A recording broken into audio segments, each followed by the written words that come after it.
तो चलिए, आज एक बहुत ही दिलचस्प और थोड़े अजीब से पॉलिटिकल मूवमेंट को डिकोड करते हैं।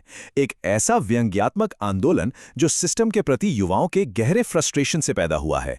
इसका नाम है कॉकरोच जनता पार्टी। जी हां, आपने बिल्कुल सही सुना।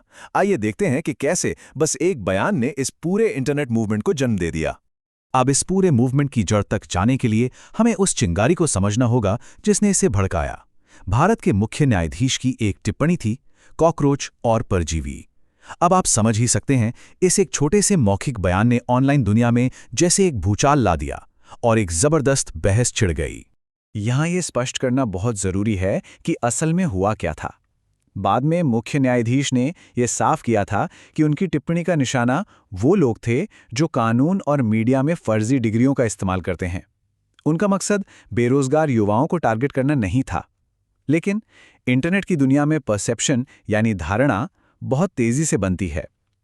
युवाओं के एक बड़े वर्ग ने इसे बेरोजगारों के अपमान के तौर पर ले लिया और देखते ही देखते ये डिजिटल आग पूरी तरह फैल गई। और ठीक इसी पॉइंट पर एंट्री होती है अभिजीत डिपके की। ये अमेरिका की बॉस्टन यूनिवर्सिटी में पब्लिक रिलेशन के छात्र हैं और आम आदमी पार्टी की सोशल मीडिया टीम के पूर्व वॉलंटियर भी रह चुके हैं। 16 मई को उन्होंने युवाओं के इस गुस्से को एक सटायर यानी व्यंग का रूप दिया और कॉकरोच जनता पार्टी या सीजेपी लॉन्च कर दी। वैसे उन्होंने शुरुआत से ही ये बिल्कुल क्लियर कर दिया था कि ये सिर्फ एक सटायर है, कोई असली राजनीतिक पार्टी नहीं और इनका चुनाव लड़ने का कोई इरादा नहीं है। अब सोचिए, अपमानित महसूस करने के बजाय इस पार्टी ने कॉकरोच को ही अपनी सर्वाइवल और अनुकूलन क्षमता का सिंबल बना लिया। इनकी टैगलाइन सुनेंगे तो आप भी मुस्कुरा देंगे, ऑलजी और बेरोजगारों की आवाज। ये एक ऐसा तंज है जो ये दावा करता है कि भाई हम उन लोगों का प्रतिनिधित्व करते हैं जिन्हें ये सिस्टम शायद गिनना ही भूल गया है। इस पार्टी में शामिल होने की शर्तें शायद सबसे ज्यादा दिलचस्प हिस्सा हैं। युवाओं से जुड़े जो स्टीरियोटाइप्स हैं उन पर गहरा तंज कसते हुए इन्होंने 4 बेहद अजीब लेकिन बहुत ही स्पेसिफिक अनिवार्य योग्यताएं तय की हैं। पहला, आपका बेरोजगार होना जरूरी है। दूसरा, आपका आलसी होना मतलब बस पड़े रहना जरूरी है। तीसरा, आपको हमेशा ऑनलाइन रहने की लत होनी चाहिए। और चौथा, आपके अंदर प्रोफेशनली अपनी भड़ास निकालने की पूरी क्षमता होनी चाहिए। है ना कमाल की शर्तें? The mission and vision asking the hard questions. तो चलिए देखते हैं कि ये मजाक से आगे बढ़कर सीधे सिस्टम से जवाबदेही की मांग कैसे करता है। अगर आप सीजेपी की वेबसाइट देखेंगे तो वहां कुछ बहुत ही स्ट्रांग दावे किए गए हैं। वो साफ कहते हैं कि वे यहां कोई और पीएम केयर्स योजना शुरू करने नहीं आए हैं। नहीं, उनका इरादा टैक्स पेयर के पैसों पर दावोस में छुट्टियां मनाने का है। और भ्रष्टाचार को एक रणनीतिक खर्च बताकर रीब्रांड करना भी उनके एजेंडे में नहीं है। तो फिर वो करेंगे क्या? उनका कहना है कि वे बस जोर से बार बार और लिखित रूप में सरकार से एक ही सवाल पूछेंगे, पैसा गया कहां? द 5 पॉइंट मैनिफेस्टो ये एक ऐसा घोषणा पत्र है जो हमारी न्यायपालिका, चुनाव प्रणाली, मीडिया और सांसदों को सीधे अपने निशाने पर लेता है। आइए एक एक करके इन्हें समझते हैं। इनका पहला वादा है रिटायर होने वाले मुख्य न्यायाधीशों के लिए 0 राज्यसभा इनाम। ये पॉइंट सीधे तौर पर न्यायपालिका को संबोधित करता है। इनकी साफ मांग है कि रिटायरमेंट के बाद सीजेआई को उनकी सेवा के बदले किसी भी तरह का राजनीतिक पद या इनाम बिल्कुल नहीं मिलना चाहिए। इनका दूसरा वादा थोड़ा और आक्रामक है। वो कहते हैं कि अगर एक भी वैध वोट डिलीट होता है तो मुख्य चुनाव आयुक्त को सीधे यूएपीए जैसे आतंकवाद विरोधी कानूनों के तहत गिरफ्तार किया जाना चाहिए। मतलब ये वोट देने के अधिकार छीनने की तुलना सीधे आतंकवाद से कर रहे हैं। चुनाव आयोग की जवाबदेही पर यह एक बहुत बड़ा प्रहार है। तीसरे पॉइंट पर आते हैं। ये मौजूदा 33% महिला आरक्षण मॉडल को पूरी तरह से नकारता है। इसके बजाय सीजेपी की मांग है कि संसद और कैबिनेट दोनों जगहों पर महिलाओं के लिए सीधा 50% आरक्षण होना चाहिए। और हां, सबसे दिलचस्प बात यह है कि ऐसा सांसदों की कुल संख्या बढ़ाए बिना किया जाना चाहिए। इसके बाद ये घोषणा पत्र मीडिया के परिदृश्य की ओर मुड़ता है।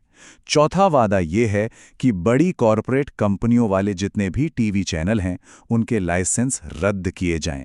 साथ ही प्रमुख न्यूज एंकर्स के बैंक खातों की सख्त जांच की जाए। और अंत में राजनीतिक दल बदल यानी विधायकों और सांसदों के बार बार पाला बदलने पर निशाना साधते हुए वे अपना 5वां वादा सामने रखते हैं। इसके तहत जो भी राजनेता अपनी पार्टी बदलता है उस पर अगले 20 साल तक चुनाव लड़ने और किसी भी पब्लिक ऑफिस में पद लेने पर पूरी तरह से बैन लगा दिया जाना चाहिए। अब देखिए, इस बेतुकेपन और तीखे तंज के कॉम्बिनेशन ने इंटरनेट पर तुरंत लोगों का ध्यान खींचा।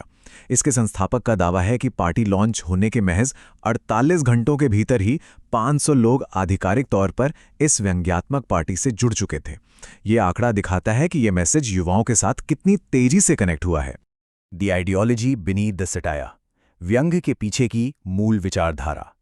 चलिए थोड़ा गहराई में चलते हैं और समझते हैं कि इस डेडपैन इंटरनेट मूवमेंट को आखिर कौन सी सोच चला रही है। अगर आप ध्यान से देखें तो बाहर से दिखने वाले मुखौटे और इनकी असली विचारधारा के बीच एक बहुत गहरा विरोधाभास है।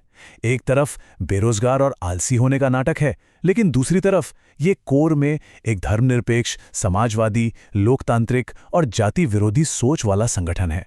ये गांधी, अंबेडकर और नेहरू के विचारों से प्रेरित हैं। ये मजाकिया मुखौटे और एक बेहद सीरियस लोकतांत्रिक आधार के बीच का एकदम स्पष्ट कंट्रास्ट है। अगर हम खुद संस्थापक के शब्दों पर गौर करें तो उनका कहना है, आज का युवा सिस्टम से अपना भरोसा खो रहे हैं क्योंकि ये सिस्टम अब उनके लिए काम नहीं कर रहा है, उनकी बातें नहीं सुन रहा है और सच कहें तो उन्हें देख भी नहीं रहा है। कुल मिलाकर ये पूरी पार्टी इस कठोर वास्तविकता का एक रिएक्शन है कि आज का युवा हमारी राजनीतिक व्यवस्था में खुद को पूरी तरह से अनदेखा महसूस कर रहा है। तो अब आप समझ सकते हैं कि कॉकरोच शब्द को अपनाना सिर्फ एक मजाक नहीं था। कॉकरोच एक ऐसा जीव है जो मुश्किल से मुश्किल हालातों में भी खुद को ढाल लेता है। ठीक वैसे ही ये युवाओं की लोकतांत्रिक निराशा से बचने और सिस्टम की गहरी विफलताओं के सामने सर्वाइव करने का एक प्रतीक बन गया है, जो हमें अंत में सोचने के लिए एक बहुत ही महत्वपूर्ण सवाल के साथ छोड़ जाता है। क्या ये सिर्फ एक इंटरनेट का मजाक है या फिर ये हमारी लोकतांत्रिक निराशा का एक बहुत गहरा लक्षण है? जब सिस्टम युवाओं को नज़रअंदाज करता है तो क्या इस तरह का व्यंग्य ही उनका सबसे बड़ा और आखिरी हथियार बन जाता है? इस बारे में ज़रूर सोचिएगा।